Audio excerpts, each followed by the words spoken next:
What's up guys? Today's video is going to be a review of the new Makeup Forever powder foundation. This is their Matte Velvet Skin Blurring Powder Foundation, and I'm so excited to try it because the last multi-use powder foundation thing they had was a total dud for me. I actually have a video, if you want to go check it out, of a review or roundup of 16 or 17 powder foundations I did.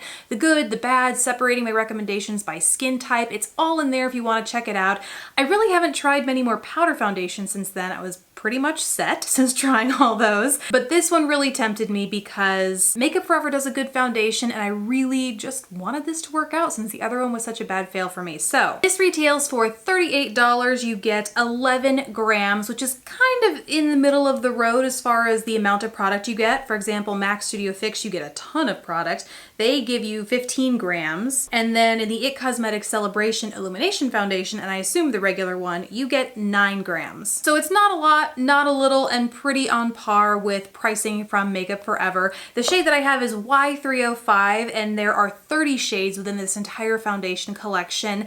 Y305 is a good match for me now, but it wasn't when I initially got this, which was back when the Sephora VIB sale happened, and that's why it's taken me so long to do this, is because it was a tad too deep for me. It took me, I got some sun, so it's now a better match, but I think the Sephora shade match is just consistently a couple shades deeper than my natural skin tone. No matter what, no matter the foundation, it's always a little bit too deep for me. So one day I'll learn my lesson and actually just go in store and get matched, but that day was not the day I bought this. So the packaging here looks like a tin, but it is made of plastic. On the one side you have a dual-sided sponge, normal sponge on one side, and on the other side it's this, what I imagine, because I haven't tried it before, that microfiber sponge out there. It feels like just tiny little fluffy velvet fingers kind of moving weirdly as you rub your face. It feels great, but is a little odd. I noticed that the side with the little velvet fingers applies product a tad bit heavier than the regular sponge, but for the most part, I don't notice a massive difference between the two. Then on the other side, you have your products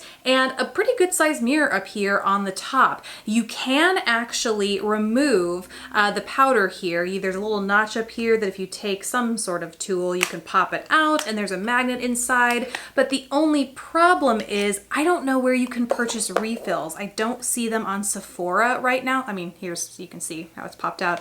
But I don't see the refills on Sephora right now. Maybe Makeup Forever Pro stores would have them, but I don't know how accessible that would be to the everyday consumer. And maybe they're just waiting to release them because people are still working their way through the first batch that they've bought in this packaging. But just know it is a refillable package, which I love, that you don't have to keep rebuying the exterior, but just not sure of the availability of the individual pans when it comes time to replace. So on the product page, this promises to be matte finish, full coverage, and basically a formula for every skin type: normal, oily, combo, dry. And I will say it is on the silkier side of formulas, almost like a cream. It's not a cream, obviously, it's a powder, but it is very, very creamy, very emollient, and so therefore it feels a little bit more moisturizing than some of the other powder foundations that I have tried. Certainly a lot more emollient and creamy than the first, the multi-use powder that they had. Because of that texture, I do notice that it blends really nicely into my skin, but I have to say it's the weirdest experience applying this.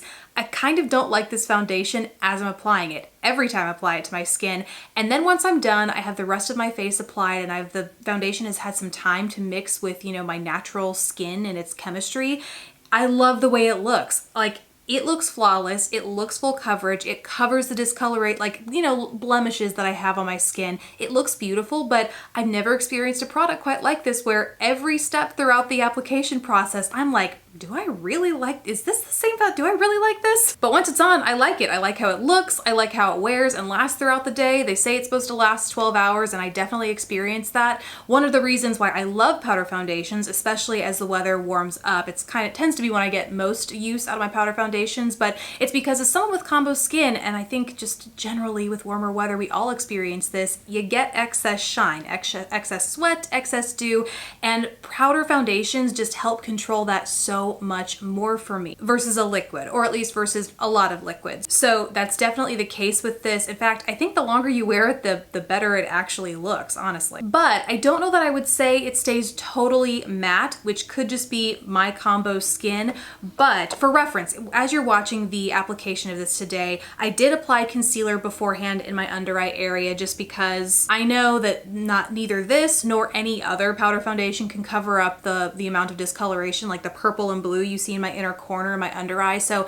I do apply that first just to conceal and brighten, but I did leave all of the discoloration from active and healing blemishes around the rest of my face, so you could really get a feel for coverage there. And let me know if you see this during the application process, because I feel like I like the way it goes on in some patches. I feel like it's not covering enough in others, but once I am done with the full face, it's like a flawless finish. However, I do want to point out that I'm only wearing highlight on my cheeks right now, and I feel like after having this on for just a few hours, I mean like 3 hours at the most at this point in the day, it feels like a satin finish in my T-zone. So it has developed a little bit of a healthy glow to it. That's as much as it will develop throughout the day in my experience in wearing this, but I just do want to say it's not totally matte. Like if you're worried about this being a matte, cakey looking, overly done foundation, I find that once it mixes with, you know, whatever my skin's working with that day and the skincare that I apply on underneath, and I do make sure to hydrate really well, I notice that it ends up being something closer to a satin finish, which I really like. What else? Let's see. We got the coverage, we got the wear time, the finish. Ooh, so having just said that I applied my cream concealer underneath the powder to make sure it doesn't, you know, interact with it in a negative way, I did actually apply a cream over this today. My highlight is a cream product. It is the Lancome Click and Glow Illuminating Highlighting Skin Fluid. In case you're curious, the shade is 03. It's this thing right here. I actually really love the way it looks on my skin, but it is a cream product and you can see it doesn't disturb the powder underneath. And granted, I'm taking like care to pat over top and not like rub or buff anything in to kind of disturb that powder. But even if you don't like playing it safe and you want to put liquid, well, creams, I guess is as far as I would go, creams over this powder product, it does work really nicely over top and it doesn't interfere with that texture at all or move around underneath. And granted, that could change drastically across the cream products that you're working with, but at least from those that I have tried, the formula interacts pretty well with them. And that's kind of all I have to say about this foundation, guys. I really like it. I like how it looks, how it wears, despite the weird emotional roller coaster I go on applying it. Yeah, I like it. As far as where it falls in, you know, the context of my original or like that big foundation, powder foundation review video I did, I would say I think this is gonna be good for combo and oily skin, which is just what I'm most comfortable saying as someone with combo / occasionally oily skin. Normal, I think, should be good. Dry, I haven't had any experiences with it clinging onto dry patches, which I do tend to have around my cheek area. That also varies with my level of skin moisture. Like I really do have to like not skip out on my moisturizer. I have like a hyaluronic acid primer, and then I put more of a lotion type moisturizer over top, and I have not noticed it clinging to dry patches in that way. So I think even if you have dry skin, as long as you really prepare and prime it well under this, you shouldn't have any issues either. But let us know down in the comments below if you have dry skin, have tried this, love it, hate it. Tell us all the details down in the comments, or any skin type for that matter. Let us know how you like it down in the comments.